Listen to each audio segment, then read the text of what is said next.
우리 옆에 있는 지체들과 반갑게 인사할 때에 우리 하나님 앞에 집중합시다 인사하겠습니다. 예.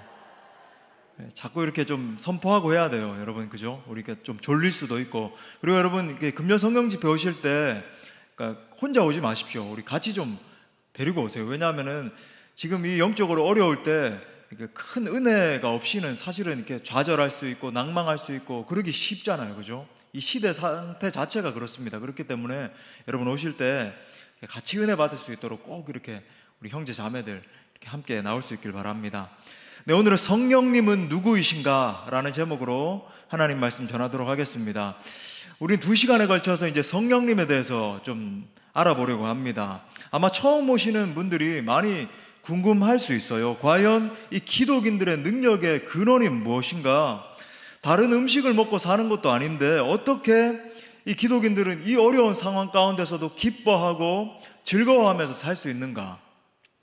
기존의 교회를 다니시던 분들 중에서도 이런 고민을 하는 분들이 있을 수 있습니다.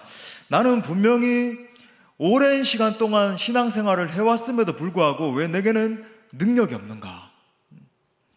내게는 왜 말씀의 능력도 없고 기도의 능력도 없고 삶의 능력도 없는가? 과연 내가 열매 맺으면서 살아가고 싶은데 열매 맺는 그 비결은 무엇인가? 사랑하는 여러분, 이 모든 것의 비밀이 바로 성령 하나님에게 숨겨져 있습니다. 이 예수님의 제자들에게 일어난 변화를 보면 확연한 차이를 우리가 볼 수 있습니다. 복음서에 나오는 제자들은 소위 부족하기 짝이 없고 연약하기 그지없던 그런 모습으로 서 있었어요. 예수님을 따라가면서 여러 가지를 배우고 체득하고 바로 옆에서 이렇게 예수님의 사역들을 목격을 했었지만은 결국 그들은 전부 예수님을 부인하는 자리에까지 가고 말았잖아요. 우리 잘 아는 것처럼. 그런데 여러분, 분명히 동일한 인물들인데 사도행전에서는 마치 이 사람들이, 똑같은 사람들이 완전히 다른 사람이 된 것처럼 보여지게 됩니다. 그들이 가는 곳마다 담대히 복음을 외치고 기도할 때에, 기도하면서 사역을 하는데 귀신이 떠나가고 병든 자가 고침받고 안진뱅이가 일어나고 심지어 죽은 자가 살아나는 역사까지 나타나는 거예요. 온갖 핍박과 환란이 있었지만은 그들은 이 환란 때문에 그들의 사역이 막혀지지 않았잖아요. 자, 그렇다라고 한다면 이 같은 이 확연한 변화는 어디서부터 비롯되는 것인가? 한마디로 여러분, 오순절 성령 강림 때문에 그렇습니다. 이게 여러분 기폭제였어요. 전환점이었습니다. 사도행전 1장 8절 말씀처럼, 여러분 잘 아시죠? 사도행전 1장 8절 다 아시죠? 오직 성령이 너희에게 임하시면 너희가 권능을 받게 되고, 그러면 어떻게 됩니까? 예루살렘과 온 유대와 사마리아와 땅끝까지 이르러 내 증인이 되리라 하셨던 이 말씀과 같이 성령께서 오셔서 그들에게 권능을 더해 주시니까 그들 안에 있는 모든 연약함들이 다 떠나가기 시작했습니다. 성령께서 주시는 권능으로 말씀을 선포하기 시작했을 때에 수많은 영혼들이 예수 그리스도의 그 놀라운 이름 앞에 무릎 꿇고 경배하는 역사가 일어났어요. 복음을 전하다가 옥에 갇히기도 했는데 기도하고 막 찬양하기 시작하니까 그 옥문빗장이 어떻게 됐어요? 열려지는 역사. 막 지진이 일어나더니 옥문이 열려지고 심지어 간수까지도 두려워 떨면서 내가 어떻게 해야 구원을 얻으리까? 그러니까 주 예수 그리스도를 믿으라. 그래야면 너와 내 집이 구원을 얻으리라. 여러분, 이 모든 역사의 비결이 무엇이었는가? 바로 전능하신 성령 하나님의 역사였습니다. 할렐루야. 그래서 여러분, 우리는 성령님을 알고 성령님에 대해서 더 공부를 하고 실제로 이 성령님을 체험해야 됩니다. 체험해야 돼요. 한마디로 여러분, 성령 하나님으로 충만해질 때 나도 이 연약한 인생, 정말 쓰러지고 넘어지는 그런 인생이 아니라 담대히 하나님의 나라를 선포하는 그런 인생으로 변화되게 된다라고 하는 것입니다. 물론 이 성령님에 대해서 우리가 면밀히 나누려면 몇 시간에 걸쳐서 좀 깊이 이렇게 나눠야 됩니다만은 제가 이제 신앙생활을 계속하는 가운데 계속 가르쳐 드릴 것입니다. 특별히 여러분, 이번 시간과 다음 시간에 걸쳐서 이 성령님의 사역에 대해서 생각해 보길 원해요. 이번 시간에는 먼저 성령님이 과연 어떤 분이신가? 물론 이제 더 깊이 들어가서 신학적으로 더 많이 고민해 볼 필요도 있습니다만은 좀 이 한 말씀 시간에 좀 정리할 수 있을 만큼 정리를 하고, 그 다음에 이제 성령님께서 주시는 이 내재적인 사역에 대해서 살펴보려고 해요. 그리고 다음 시간에는 성령님의 외적인 사역. 우리 한번 따라합시다. 내적인 사역, 외적인 사역. 이렇게 이제 구분이 됩니다. 물론 이제 들으시다 보면 이 성령의 내적 사역과 외적 사역이 이렇게 동시다발적으로 일어나는 경우들이 많이 있기 때문에 이렇게 중첩되는 그런 경우들이 있습니다만은, 아무튼 여러분 이렇게 좀 구분할 수 있을 거예요. 우리가 그렇게 생각을 해보려고 하는데, 아무튼 여러분 이 말씀을 듣는 가운데 정말 제가 바라는 것은 그냥 이걸 말씀을 갖다가 지식적으로 쌓는 것. 성령님 그냥 이런 분이구나. 물론 지식도 중요합니다. 제가 하나님을 아는 지식에는 지정의의 영역이 다 포괄된다 그러잖아요. 어떤 분들은 지식적으로는 아무것도 모르고 신앙생활을 30년을 했는데 하나님에 대한 아무런 아는 지식이 없는 겁니다. 그러면 문제가 되겠죠. 여러분, 지적, 정적, 의지적인 영역까지 이 통전적으로 하나님을 아는 게, 경험하는 게 중요하다라고 하는 거예요. 그래서 제가 바라기는 말씀을 듣는 가운데 성령께서 정말 여러분 한 심령들을 강하게 터치해 주시기를 바랍니다. 분명한 것은요, 성령님은 제가 누누이 강조하지만 사모하는 영혼을 만족해 주세요. 간절한 마음으로 성령 하나님을 경험하기를 원하는 그 사람에게 찾아오셔서 능력으로 덧입혀 주십니다.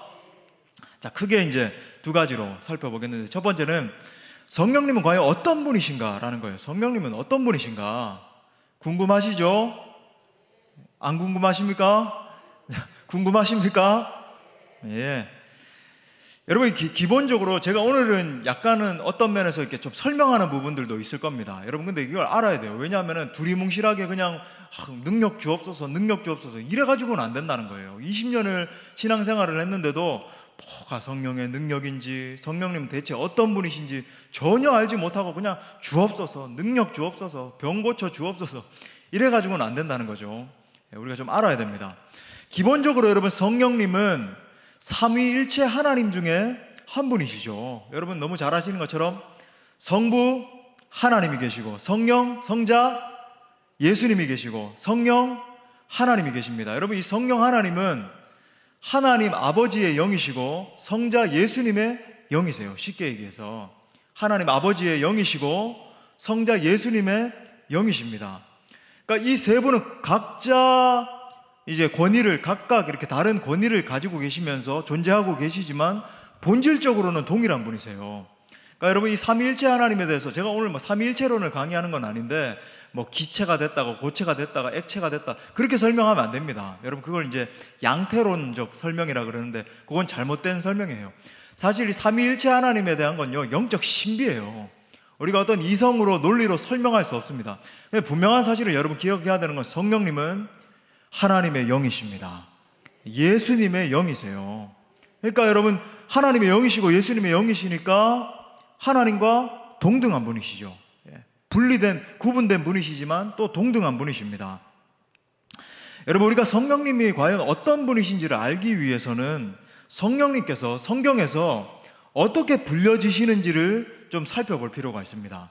과연 이 성경에서 성령님을 어떻게 부르고 있는가? 여러분, 우리가 어떤 사람의 이제 이름을 부른다라고 하는 것은 그 사람의 존재를 부른다라고 하는 거잖아요. 우리 김춘수 시인의 꽃 알죠? 내가 그 꽃의 이름을 딱 불러줬을 때 그 꽃이 내게 존재가 되어서 의미가 돼서 다가오는 거잖아요. 이름을 불러줬을 때, 우리 목사님은 임재흥 목사님이시다. 임재흥이라고 하는 존재를 불렀을 때 제 그냥 이름 껍데기만 부른 게 아니죠. 저의 존재를 부르고 저의 존재가 여러분에게 다가가는 거잖아요. 그죠? 그런 것과 똑같습니다. 성령 하나님이 성경에서 어떻게 불려지시는 것을 우리가 알아보면 성령님이 어떤 분이신가를 알게 되는 거예요. 자, 성경에서 성령님은 어떻게 불리우시는가? 성경에서 성령님이 가지신 별명이 있습니다. 우리 예수님이 직접 이렇게 부르기도 하셨는데 우리 한번 따라합시다. 보혜사. 이거 헬라어로 파라클레토스 그러는데 이거 좀 상식적으로 좀 알아들을 필요가 있습니다. 파라클레토스 한번 따라합시다. 파라클레토스. 이거 상식이에요. 여러분 좀 적어도 두시고, 보혜사입니다. 오늘 말씀 옆에다가 좀 적어 놓으셔도 좋을 것 같아요. 보혜사 옆에다가 파라클레토스 좀 적어 놓으십시오.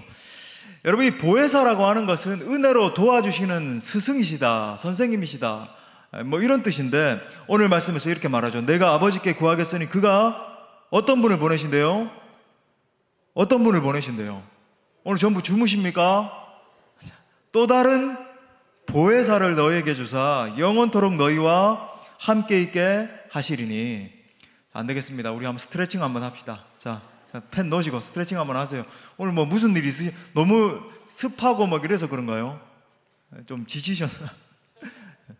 예. 여름엔 그럴 수 있습니다만 여러분 은혜 받을 준비를 하고 오십시오. 그리고 혹시 너무 이렇게 피곤하다 그러면 옆에 서셔도 괜찮아요. 아무도 뭐라 그럴 분 없습니다. 뒤에 가셔서 조는 것보다 훨씬 낫잖아요. 그죠? 자, 다시 집중합시다. 또 다른 보혜사를 주신다고 했는데 이 구절을 갖다가 이 신천지 별천지에서는 완전히 왜곡을 해가지고 야 봐라, 보혜사가 있는데 또 다른 보혜사를 준다 그러니까 보혜사는 2명이야.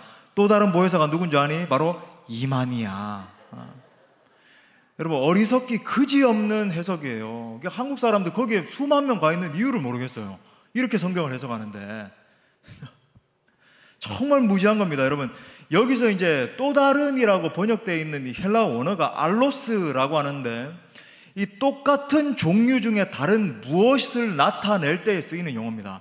그러니까 예수님과 동일한 분으로서 예수님과 동일한 사역을 감당하시는 그분을 내가 보내줄 거야. 그러니까 보혜사가 2개 있는 게 아니라 내가 보혜사인데, 원래 내가 예수님이 보혜사인데 나와 동등한 영을 가진 똑같은 그분을 갖다가 내가 보내줄 거야. 바로 성령 하나님 한 분을 이야기하는 거예요. 보혜사가 또 다른 구분되게 성령님이 계시고 또 다른 성령이 있는 게 아니라 나와 똑같은 예수님과 같은 그런 역할을 하시는 또 다른 분을 보내주는데 그분이 바로 성령님이라는 겁니다. 예수님이 은혜로서 돕는 역할을 하는 그 스승의 역할을 하셨던 것처럼 성령님이 오셔서 바로 그 예수님의 역할을 감당케 하신다. 바로 그 의미라고 하는 거예요. 자, 이 보혜사에 대해서 우리가 조금 더 알기 위해서 이 보혜사가 쓰이는 용례를 제가 4가지를 말씀드릴 거예요. 이제 또 다르게 이렇게 쓰이는데 좀 여러분이 아셔야 됩니다. 그죠? 좀 적어 놓으십시오. 여러분 이런 것들을 지식적으로도 알 필요가 있습니다. 뭐 쉬운 거예요. 첫 번째 용례는요, NASB라고 하는 성경에서 이렇게 번역을 했는데 헬퍼로 번역을 했습니다. 여러분 헬퍼가 뭡니까? 돕는 자잖아요. 돕는 자. 헬퍼다. 돕는 자시다. 여러분 성령님이 보혜사시다라고 하는 말은 성령님이 우리를 은혜로 도와주시는 분이라는 거예요. 우리 한번 따라 합시다. 성령님은 우리를 도와주신다. 아멘. 여러분 그렇습니다. 우리가 인생을 걸어가다 보면 힘들고 어려울 때가 있잖아요. 여러분 그럴 때 가만히 계시지 마시고 기도하십시오. 성령 하나님 나를 도와주옵소서. 여러분 성령님은 우리를 돕기 위해서 존재하시는 거예요. 그러니까 성령님의 도우심을 구하실 때 여러분 뭔가 주저하시거나 부끄러워하거나 좀 미안해한 마음이 들거나 그러실 필요 없습니다. 왜? 성령님의 존재 목적은 저와 여러분을 돕기 위해서 존재하시는 거예요. 특별히 여러분 이 하나님의 이 사역을 감당하는 적극적인 측면에서 성령님은 우리를 도와주십니다. 사역을 할 때 도와주세요. 우리가 부족하고 연약하지만 하나님 나라의 이 사역을 감당하면서 나아갈 때 지혜를 주시고 능력을 주시고 때를 따라 돕는 은혜로 끊임없이 부어주시는 겁니다. 자, 오늘 이렇게 좀 몇 구절 이 설명을 드리기 위해서 구절을 좀 자주 찾아볼 텐데 요한복음 14장 26절에 보니까 이렇게 말해요. 보혜사 곧 아버지께서 내 이름으로 보내실 성령 그가 너희에게 모든 것을 가르치시고 내가 너희에게 말한 모든 것을 생각나게 하시리라. 저는 정말 그렇습니다. 제가 이렇게 말씀을 증거할 때 여러분도 느끼시는지 모르겠지만 제 스스로도 느끼는 게 이거 과연 내 머리에서 나온 말씀인가 싶을 때가 있어요. 내가 정말 내가 가지고 있는 어떤 지식의 범위 내에서 내가 가지고 있는 배경 내에서 나온 말씀인가 깜짝깜짝 놀랄 때가 있습니다. 저는요 정말 그런데 제 부족함과 연약함을 알기 때문에 기도해요. 성령 하나님 저의 이 연약함 입술을 붙잡아 주시되 하나님 제가 오늘 이 본문으로 이번 주에 이제 아니면은 뭐 몇 주 뒤에 이 본문으로 말씀을 전해야 되는데 깨달아지게 하여 주옵소서. 어쩔 때는 여러분 정말 놀라운 거 뭐냐면 어떤 주제에 대해서 제 새벽에 앉아서 아니면 제가 골방에서 기도할 때나 제 방에서 기도할 때 뭐 어떨 때든지 갑자기 성령님이 말씀을 쫙 열어 보여주셔서 저는 항상 갤삑삑 노트라고 하는 그 핸드폰을 쓰거든요. 그 이유가 있습니다. 왜냐하면 거기 펜이 있어가지고 그런 아이디어를 딱 주실 때 바로 꺼내가지고 저는 거기다 딱 메모를 해요. 켜지 않아도 이렇게 그 위에다 메모할 수 있거든요. 정말로 어떨 때는 신기하게도 갑자기 기도하는데 번쩍하면서 말씀 3개의 대지가 번쩍번쩍번쩍 제가 생각하지도 않았던 대지가 생각날 때가 있어요. 여러분, 이게 누가 하시는 역사일까요? 성령님이 주시는 거예요. 저는 그냥 받아 적는 겁니다. 예. 아멘, 주님 감사합니다. 제가 그렇게 고민하고 해도 이게 무슨 말씀인지 깨달아지지 않았는데 주셔서 감사해요. 막 준비하다 보면은 생각지도 못한 예가 생각나기도 하고, 정말 그렇네. 정말 주님이 이 말씀을 하시려고 이렇게 연결을 시켜주셨구나. 여러분, 설교에서 저는 깨닫습니다. 진짜 여러분, 정말 저는 참 부족한 설교자입니다만은 설교에서 가장 중요한 건요, 물론 여러 가지 배경 지식도 많이 공부도 해야 되고 축적된 게 많이 있어야 돼요. 그래서 책도 많이 평소에 읽어야 되고 많이 후배들이나 뭐 사역자들에게 많이 권면합니다만 여러 연구가 많이 필요합니다. 노력이 필요합니다만 이렇게 하면 안 돼요. 또 어떤 분들은 성령 하나님만 역사하면 되니까 연구할 필요 없다. 여러분, 그건 정말 어리석은 거예요. 학자들이 깊이 연구한 걸 많이 이렇게 연구하고 공부할 필요가 있습니다. 축적이 돼야 돼요. 그래야 더 깊은 것이 쏟아져 나올 수 있는 거예요. 바탕이 있어야. 그런데 가장 결정적으로 중요한 건 무엇인가? 성령 하나님의 조명하심입니다. 성령님이 빛을 비추어 주셔야 돼요. 그때 말씀이 열리는 겁니다. 마찬가지입니다. 여러분이 찬양을 인도하시든, 여러분 전도를 하시든, 가정교회 리더로 섬기시든, 교사로 섬기시든, 어떤 행정적인 봉사를 하시든, 어떤 것을 하시든 성령 하나님의 도우심을 구할 수 있길 바랍니다. 여러분, 성령님의 능력으로 사역하면 역사가 일어나고, 여러분의 힘과 능력으로 사역하면 여러분 반드시 부재적인 열매가 맺혀지게 될 거예요. 분쟁이 일어나고 싸우게 되고, 내 지혜, 내 지식, 내 통빵, 내 경험, 내가 이만큼 경험 많은데 왜 나를 안 따라주나? 여러분, 그래가지고 관계가 다 깨지고 힘들어져요. 성령님의 도우심을 의지할 수 있기를 바랍니다. 찬양을 해도 성령 하나님께 사로잡혀서 찬양하는 것과 그냥 하는 것 한 곡을 불러도 여러분 판도가 틀려져요. 영적 판도, 공기가 틀려집니다. 그렇잖아요. 성령 하나님의 능력을 힘입어서 여러분 사역하는 게 중요하다.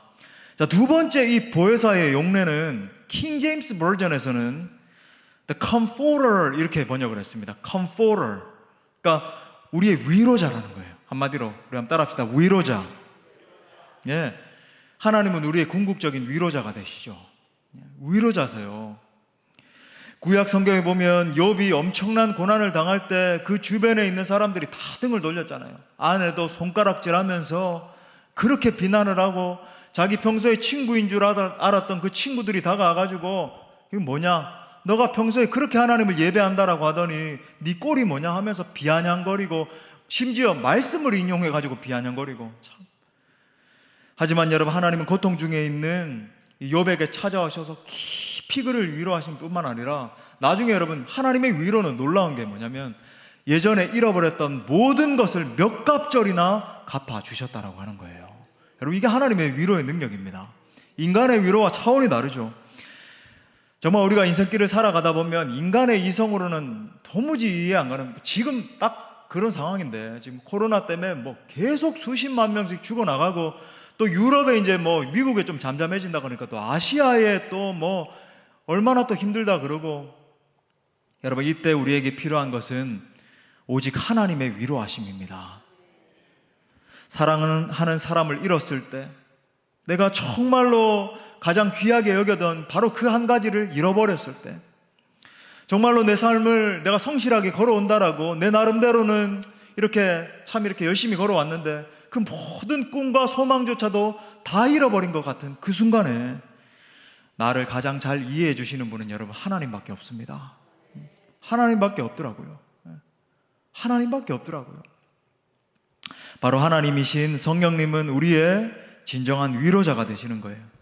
주는 내 마음을 고치시고 볼 수 없는 상처 만지시네. 뭐라 그래요?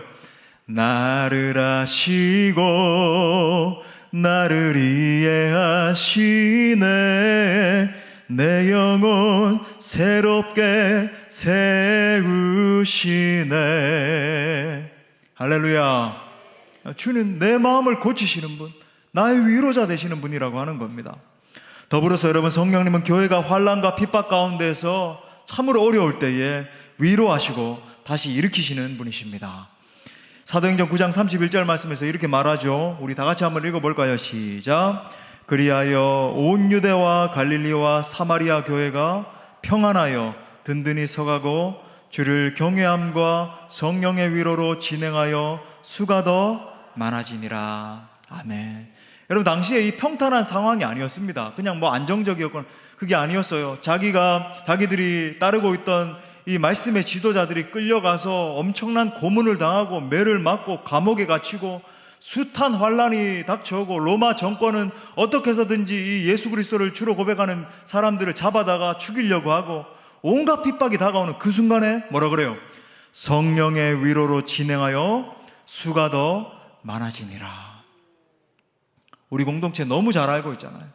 어렵고 힘들고 눈물이 날 때 성령 하나님께서 우리 공동체를 위로하시기 시작하니까 그 모든 순간들이 언제 그랬나 싶을 정도로 하나님이 위로해 주시고, 그걸 더 넘어서서 성령 하나님의 역사로 진행하여 수가 더 많아지더라. 할렐루야. 여러분, 또 세 번째 용례는요, 보혜사의 이 세 번째 용례는 NIV에서는 The Counselor 이렇게 번역을 했습니다. 이게 뭡니까?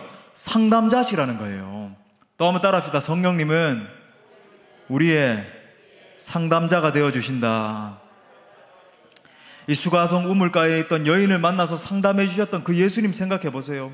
여러분, 이 훌륭한 상담자, 정말로 이 원더풀 카운셀러이신 예수님을 만나는 모든 사람들은요, 그 속에 있던 모든 울분과 상처와 이 아픈 그 모든 마음들이 이 문제로부터 자유함을 얻게 된 거예요. 여러분, 이런 예수님의 사역과 마찬가지로 이 또 다른 보혜사신 이 성령 하나님이 우리의 마음을 만지기 시작하시고 우리와 상담해 주시고 할 때 우리의 마음에 있는 모든 이 질병과 아픔과 두려움과 상처가 떠나가게 되는 것입니다. 여러분, 기도하실 때마다 기억하셔야 돼요. 과연 주님은 내 기도를 듣고 계신가? 아무리 불러도 대답 없는 당신은 아닌가? 그렇게 여기지 마시고 성령님을 여러분 친밀하게 좀 여기십시오. 아, 성령님은 내 기도에 귀를 기울여 주시는구나. 마치 이 이미지를 그리십시오. 수가성 여인 곁에 앉으셔서 내게 물을 좀 달라. 내게 남편이 5이 있구나. 한번 데려와 봐라. 제게 남편이 없습니다. 그 말이 옳다 하면서 깊이 상담하시면서 예수님이 그 여인의 마음을 터치해 주셨잖아요. 그것처럼 여러분, 성령님이 여러분의 마음을 만져주십니다. 상담해 주세요.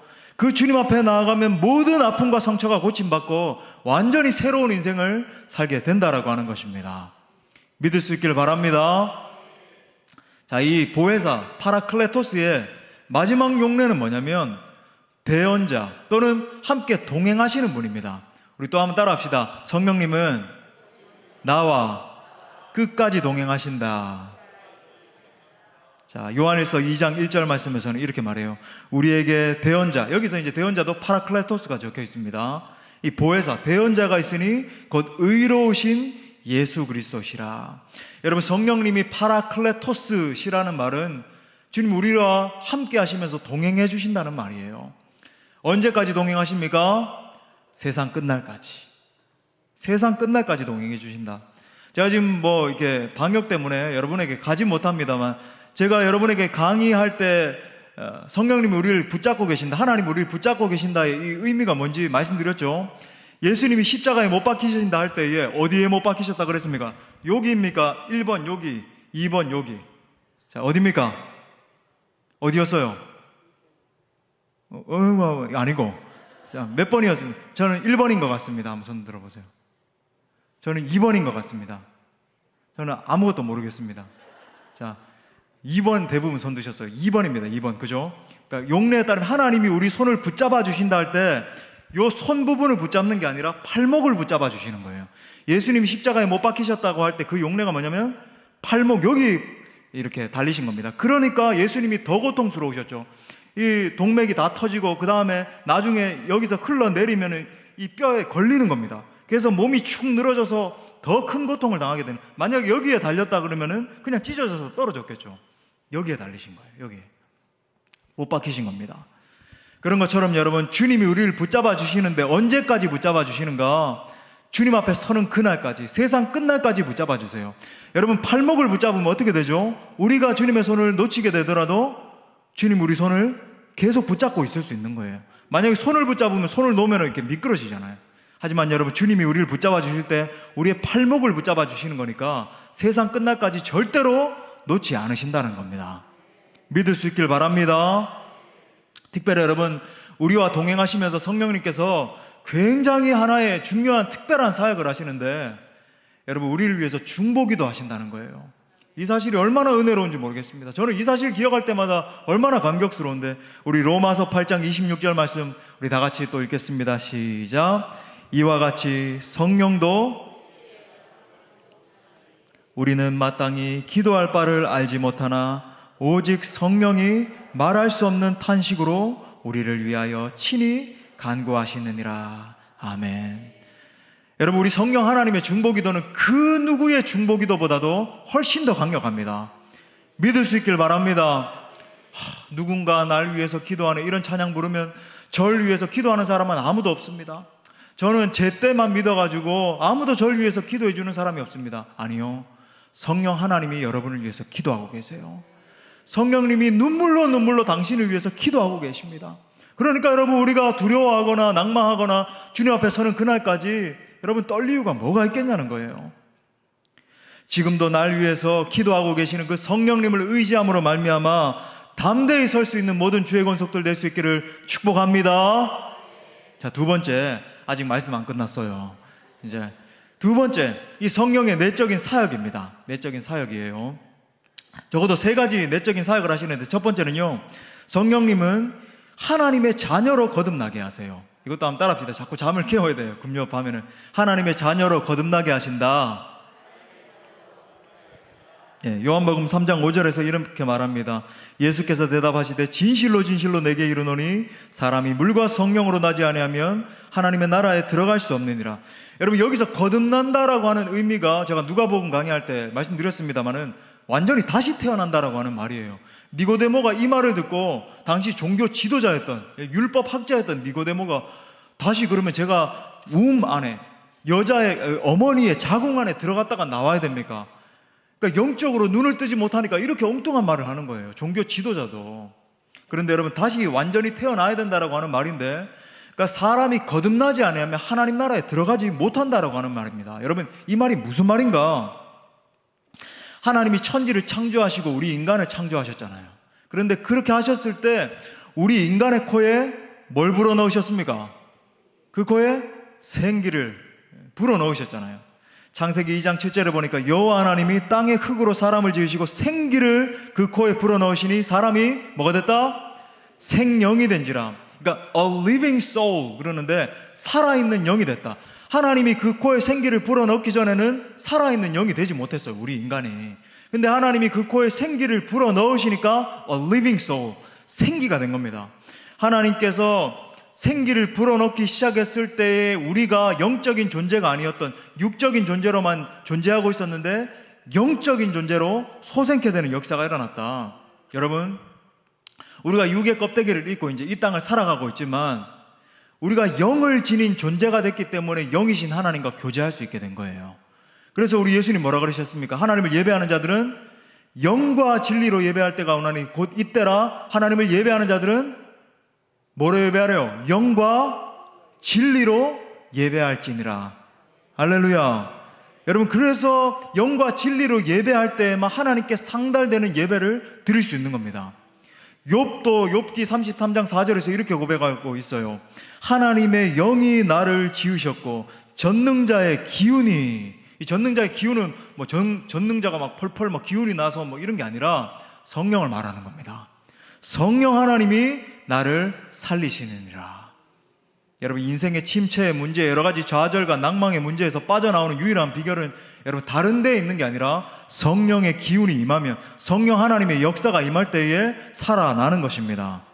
그런데 문제가 뭐냐면 이 아담이 범죄함으로 말미암아 하나님의 형상으로 창조된 인간의 전인격이 파괴되고 말았어요. 그러니까 하나님과 영으로서 소통하고 교통하는 것이 완전히 막히게 된 겁니다. 그래서 로마서 5장 12절 말씀에서 그러므로 한 사람으로 말미암아 죄가 세상에 들어오고 죄로 말미암아 사망이 들어왔나니 이와 같이 모든 사람이 죄를 지었으므로 사망이 모든 사람에게 이르렀느니라. 그러니까 허물과 죄로 인간이 완전히 죽어버렸어요. 전 존재가 파괴됐습니다. 그렇다라고 한다면 여러분, 우리 인간들이 다시 살아나기 위해서는 무엇이 회복돼야 될까요? 뭐가 회복돼야 됩니까? 죄사함을 받고 잃어버렸던 하나님의 이 성령, 생기, 이 성령이 우리 안에 다시 회복돼서 들어와야 살아날 수 있는 거예요. 죄로 말미암아 우리 안에 있던 이 살아있는 생명이 빼앗기게 됐으니까, 성령이 빼앗기게 됐으니까 다시 여러분 이 죄사함을 받고 성령이 회복돼야지만 우리가 다시 살아나게 되는 겁니다. 그것 때문에 여러분, 예수님, 하나님의 아들이신 예수님이 우리를 위해서 오셔서 십자가에 달려 돌아가시고 온갖 고초를 다 당하시면서 죄의 이 모든 담을 허물어 버리신 거예요. 여러분, 그 예수님을 믿는 자에게 회복되어야 되는 것이 바로 하나님의 영, 바로 하나님의 생기이신 성령님입니다. 그래서 여러분, 사도행전 2장 38절에서도 이렇게 베드로가 선포합니다. 우리 다 같이 이것도 선포합시다. 시작. 너희가 회개하여 각각 예수 그리스도의 이름으로 세례를 받고 죄 사함을 얻으라. 그리하면 뭐라 그래요? 성령을 선물로 얻으리니. 죄 사함을 얻으면 뭘 얻는데요? 성령을 선물로 얻는다. 할렐루야. 여러분, 그렇게 예수 그리스도를 믿음으로 말미암아 성령을 선물로 얻는 자가 어떤 은혜가 주어지는가? 바로 쉽게 말해서 하나님의 자녀가 되는 권세가 주어진다는 거예요.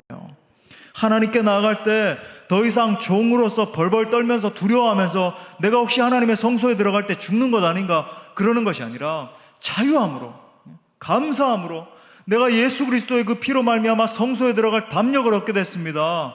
그렇게 들어갈 수 있다라고 하는 거예요.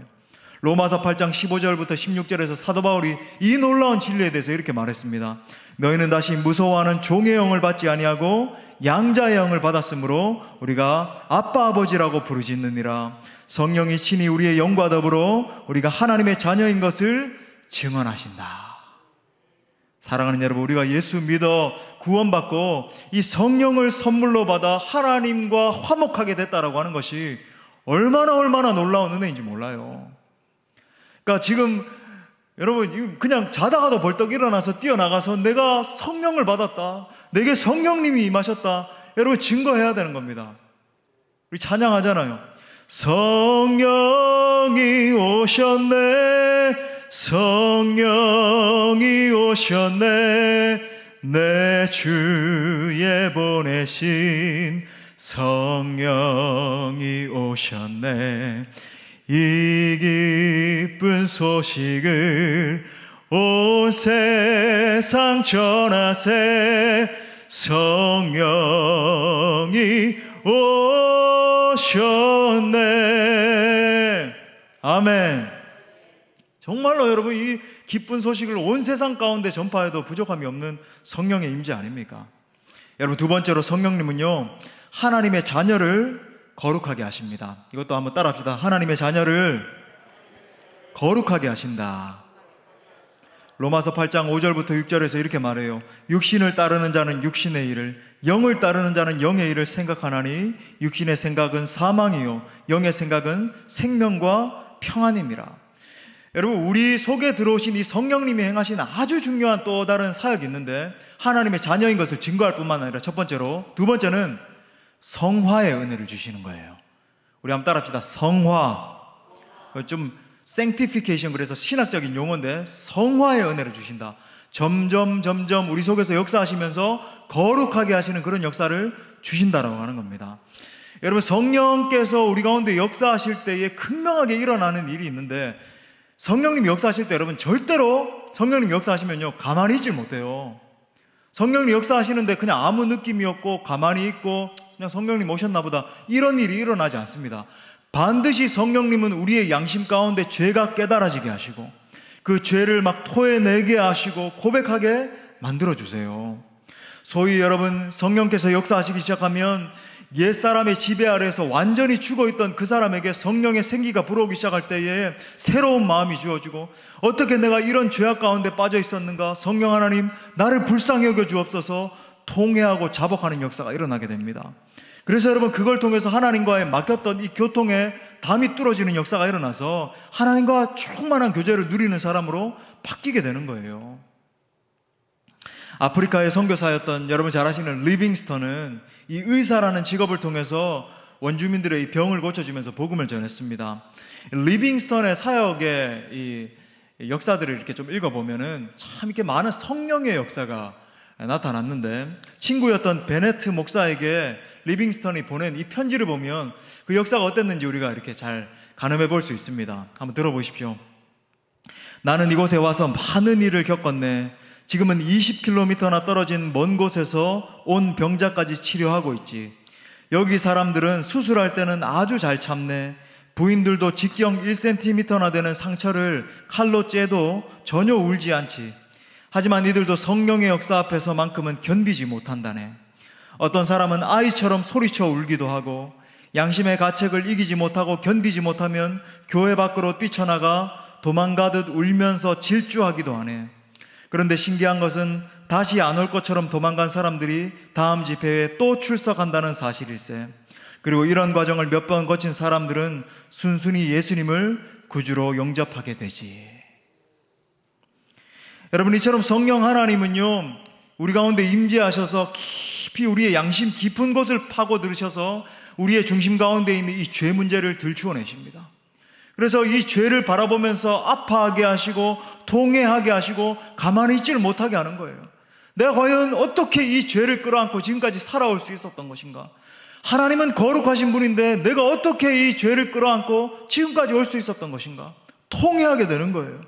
여러분, 그래서 성령 하나님의 역사가 있을 때에 일어나게 되는, 여러분, 극명한 특징 하나가 있는데, 양심이 죄책을 받아서 견디질 못하게 된다는 거예요. 견디질 못하게 됩니다. 통회하게 되죠. 오순절날 마가의 다락방에 성령께서 임하셨을 때 거기에 모여있던 사람들이 한결같이 외치던 하나의 외침이 있었습니다. 우리가 어찌할꼬? 성령께서 우리 가운데 오셨는데 내 안에 있는 이 더럽고 추악한 죄악이 발견됐는데 우리가 어떻게 하면 살 수 있습니까? 우리가 어떻게 반응해야 살 수 있습니까? 막 외치기 시작하는 거예요. 성령님이 임하실 때 여러분 일어나는 반응이 이거라고 하는 겁니다. 그냥 찬양 참 좋네, 멜로디 참 좋네, 오늘 좀 이렇게 약간 이렇게 뜨거운 그런 감정이 좀 드네, 그 정도가 아닙니다.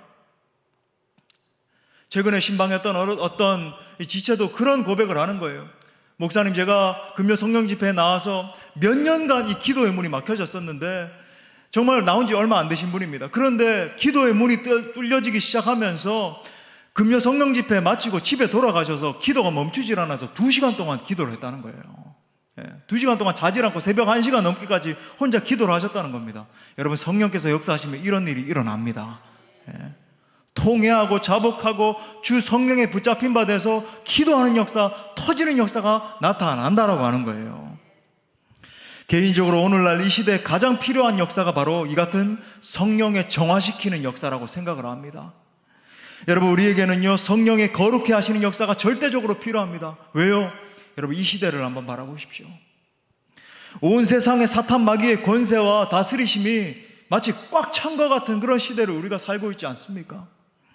정치계, 경제계, 산업계, 문화계, 또한 우리의 삶, 인생 전반 가운데에 마치 더러운 귀신이 완전히 장악을 해서 도둑질하고 죽이고 멸망시키려는 것처럼, 대체 어디를 바라볼 때 하나님의 영광을 찾을 수 있는가? 다음 세대의 젊은이들을 바라볼 때에 이제는 등을 돌리고 끔찍해요. 이제는 여러분, 북미에 있는 북장로교회가요, 우리에게 복음을 전했던 그 북장로교회가 LGBTQI, 그죠? 여러분, 동성연애, 그 다음 트랜스젠더, 무슨 남성이 변화된 거, 게이, 무슨 바이섹슈얼, 이런 LGBTQI, 이 모든 것에 있어서 여러분 공식적으로 승인하고 심지어 목사 안수까지 주는 것이 지난주에 통과가 됐어요. 지난주에 통과가 됐습니다. 목사 안수까지 준다고요. 저는 그 기사를 보고, 그리고 그 북미에 있는 사람들이 그것 때문에 막 congratulations 그러면서 축하한다고 막 서로 그러고 하는 걸 보면서 피가 거꾸로 솟는 겁니다. 눈물이 나는 거죠. 이 시대가 과연 무슨 시대인가? 여러분, 우리나라는 이제 아직까지는 그래도 좀 안전하지, 그렇게 생각되십니까? 여러분, 북미가 그렇게 되면요, 우리나라는 이제 머지않았습니다. 어떤 시대가 되려고 여러분 이런 시대가 됐나요? 우리가 정말로 통회하면서 성령의 정화시키시는 역사가 절대적으로 필요한 시대가 됐다라고 하는 겁니다. 심지어 예수님을 이 겉으로 믿는다라고 하는 사람들도 자기의 삶 가운데서 성결함을 완전히 잃어버리고 온갖 더럽고 음란하고 패역하고 자기 혈기 부릴 것 다 부리고 자기 마음대로 뜻대로 시기, 질투, 원망, 분노, 악을 행하면서 아무렇지도 않게 살아가는 이 시대의 현실을 바라보는 거죠. 그래서 여러분, 우리는 간절한 마음으로 부르짖어 기도해야 됩니다. 먼저는요, 내 자신을 위해서 기도해야 돼요. 성령 하나님이여, 나를 불쌍히 여겨 주옵소서. 내게 오셔서 나의 이 부패한 심령을 정화시켜 주옵소서. 내 안에 있는 더럽고 추악하고 음란하고 교만하고 이 악하기 짝이 없는 나의 심령 가운데 오셔서 하나님 나를 정화시켜 주옵소서 기도하셔야 돼요. 또한 더 나아가셔서 기도하실 때 성령 하나님이여 이 세대 가운데 임하여 주옵소서 기도하셔야 됩니다. 주여 이 세대 가운데 임하시켜 주셔서 온갖 추악하고 더럽고 주님을 대적하는 이 세대 가운데 정화시키는 역사로 임하여 주옵소서 기도하셔야 된다라고 하는 거예요. 마지막 세 번째, 성령님은요, 하나님의 자녀가 하나님을 닮게 하십니다. 마지막 구절인데 여러분 잘 아시는 갈라디아서 5장 22절부터 23절 우리 다 같이 이런 열매를 맺게 하시는 거예요. 읽겠습니다. 시작. 오직 성령의 열매는 사랑과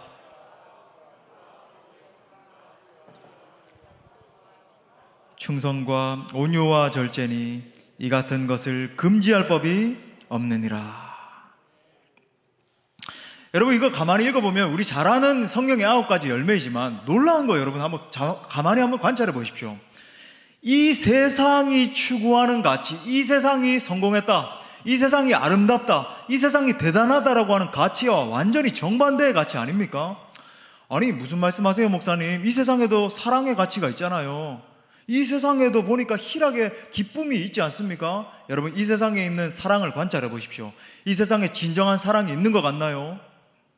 자선 행위와 같은 것을 하면서 자기가 사랑이 있는 것처럼 베푸는 것처럼 하지만 여러분, 그 마음의 동기를 살펴볼 때 자기 자신이 어떻게 해서든지 드러나고자 하는 마음이 여러분 많이 있지 않습니까? 희락은 어때요? 이 세상에서 사람들이 기쁘다라고 하고 즐겁다라고 하는 것을 살펴볼 때 거기에 진정한 기쁨과 희락이 있는 것 같나요? 아니면은 잠시 그냥 지나가는 그런 기쁨인 것 같나요? 화평이 있는 것 같습니까? 많은 사람들이 화평을 외치고 어떻게 해서든지 샬롬, 이 화평을 추구하고 있지만 여러분, 이 세상, 온 세상을 한번 바라보십시오. 미얀마 사태를 바라보세요. 지금 저 북한을 바라보십시오. 온 열방을 한번 바라보세요. 그 어디에도 샬롬이 없는 것 같아요. 서로 죽이고 때리고 인종차별하면서 짓밟고 오래 참음, 자비, 양성, 충성, 온유, 절제, 여러분 이 모든 열매들도 다 동일합니다. 이 모든 것은 여러분 이 세상의 가치와 정반대되는 가치죠. 세상은요, 더 성공하고 더 지배하고 더 분노하고 더 잘 조종하고 이런 사람이 더 위대한 사람이라고 그래요. 하지만 여러분, 성령이 역사하시면 이 세상의 모든 법칙을 거슬러서 살게 되는 겁니다. 우리 지난주에 제가 주일날 말씀드린 것처럼 근심하는 자 같으나 항상 기뻐하고 가난한 자 같으나 부유해서 다른 사람들을 살려내는 역사로 그렇게 살아가게 되고, 아무것도 없는 자 같으나 많은 것을 가져서 수많은 영혼들을 건져내는 그런 사람으로 우뚝 서는 사람, 여러분 그것이 성령의 사람이고 믿음의 사람이라고 하는 겁니다. 여러분, 만약에 우리가 회개하고 예수님을 믿는다라고 하면서도 자신의 개인적인 인격에 조금도 변화가 없다라고 한다면 여러분, 성령 받았다는 것을 여러분 우리가 세상 가운데 무엇으로 나타내 보이겠습니까? 성령 받았다라고 하는 사람이 늘 거짓말하고 방탕하고 음란하고 혈기 충만하고 싸우고 시기하고 질투하고 한다면요, 무엇으로 그 사람 속에 있는 성령 하나님을 증명하겠냐는 말입니다.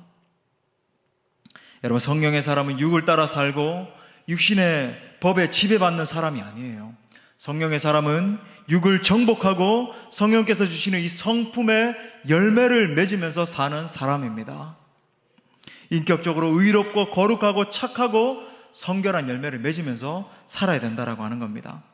저는 바라기는 정말로 우리 공동체 사랑하는 모든 지체들 한 분 한 분에게 정말 이 시대의 정신을 뛰어넘는 영성이 임하게 될 줄 믿습니다. 내면에 뭔가 더럽고 추악한, 정말 예전에 옛사람으로서 맺고 있었던 그 모든 추악한 성품들이 다 제거되고 오직 성령의 열매를 풍성하게 맺는 여러분 모두가 될 수 있기를 축복합니다. 말씀의 결론을 맺겠습니다.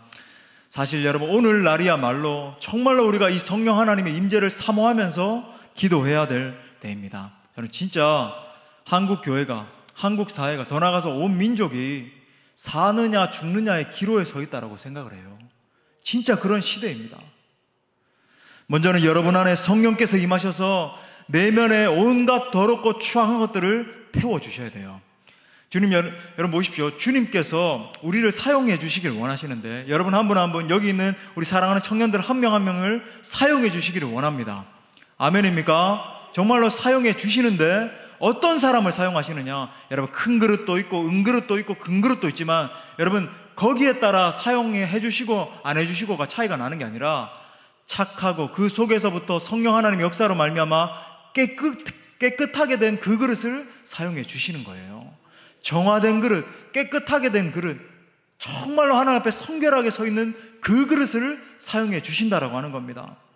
더 나아가서 여러분 성령께서 우리 한국 교회에 임해 주셔야 돼요. 그래서 여러분 정말 성령께서 임하셔서 우리 한국 교회가 정말 회개의 영이 임해서 세상의 소금과 빛의 역할을 감당하고 진짜 정화된 모습으로 바로 설 때에 여러분 세상이 우리 교회들을 바라보면서 진정 살아계신 하나님을 만나게 될 것입니다. 이것이 여러분 우리의 진정한 소망이고 마지막 여러분 희망이라고 하는 겁니다. 아무쪼록 여러분 성령 하나님을 더욱 깊이 경험하심으로 말미암아 진정한 변화를 받아 누리는 여러분 모두가 될 수 있기를 간절히 축복합니다. 여러분 말씀을 주신 하나님께 영광의 박수 올려드리겠습니다. 우리 함께 뜨겁게 찬양하고 우리 성령의 임재를 사모하면서 기도합시다. 의에 줄이고 목마릅니다. 우리에게 성령의 기름을 부어주시옵소서. 뜨겁게 찬양하고 기도합시다. 마음이 상한 자를 고치시는 주님, 마음이 상한 자를 고치시는 주님, 하늘의 아버지 날 주관하소서. 주의 길로 인도하사 자유케 하소서. 새 일을 행해주세요. 새 일을 행하사 분케 하소서. 그의 줄이고 목이 마르니 성령의 기름 부소서. 의에 줄이고 목이 마르니 내 잔을 채워 주소서. 다시 한 번 더 마음이 상한 자를 고백합니다. 마음이 상한 자를 고치시는 하늘아버지, 하늘의 아버지 날 주관하소서. 주의 길로 인도하사 자유케 하소서. 새 일을 행해주세요. 새 일을 분케 하여 주옵소서. 분케 하소서. 그의 줄이고 목이 마 성령의 길을